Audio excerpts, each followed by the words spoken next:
ত্যাগের অপর নাম হলো বাবা। শূন্য বুকে একমুঠো হাসি নিয়ে বাড়িতে ফেরার নামই হলো বাবা। বাবা ছাড়া জীবন অসম্পূর্ণ। বাবা ছাড়া এই কঠিন পথ চলা অত সহজ নয়। একজন বাবা 100 জন শিক্ষকের সমান। বিনা স্বার্থে, বিনা টাকাতে সে প্রতিনিয়ত আমাদের শিক্ষা দিয়ে যায়। আর এই শিক্ষা দিতে উনি কখনো ত্যক্ত হয় না। অনুশাসনের দ্বিতীয় নামটি কেবলমাত্র বাবা। আপনি আমি পাল্টাতে পারি, কিন্তু আপনার আমার বাবার ভালোবাসা কখনো পাল্টাতে পারে না। বাজার থেকে আনন্দের জিনিস কেনা যায়, কিন্তু বাবার মতো ভালোবাসার মুখের হাসি কোটি কোটি টাকা দিয়েও কেনা যায় না।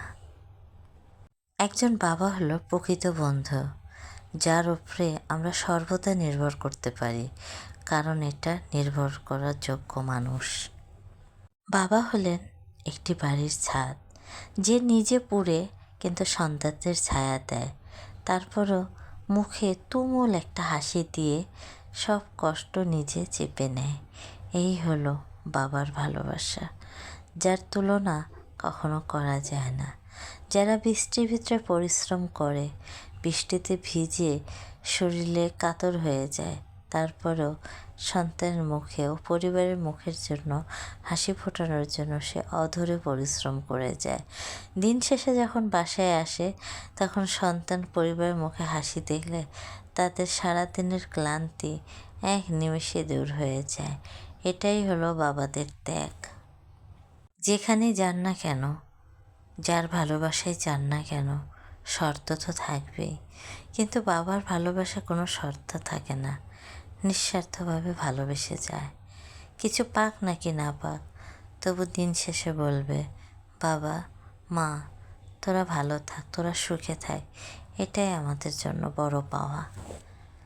বাবার ভালোবাসা কখনো শব্দ দিয়ে প্রকাশ করা যায় না, তা অনুভব করে নিতে হয়। আসলে ভালোবাসার গভীরতা কত বাবা মায়ের প্রতি, সেটা একমাত্র নিজে বাবা মা না হলে বুঝতে পারা যায় না।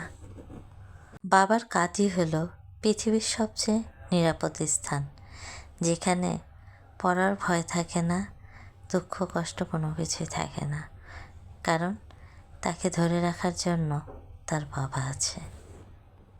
যতই বড় হয়ে যাই না কেন, বাবার কাছে সেই ছোট্ট সোনার টুকরো সন্তানই থেকে যাব সারা জীবন। এটা কিন্তু বাস্তব। বাবা কখনো কান্না করে না, হাজার কষ্ট লুকিয়ে রাখে শুধুমাত্র সন্তানের মুখের হাসির জন্য।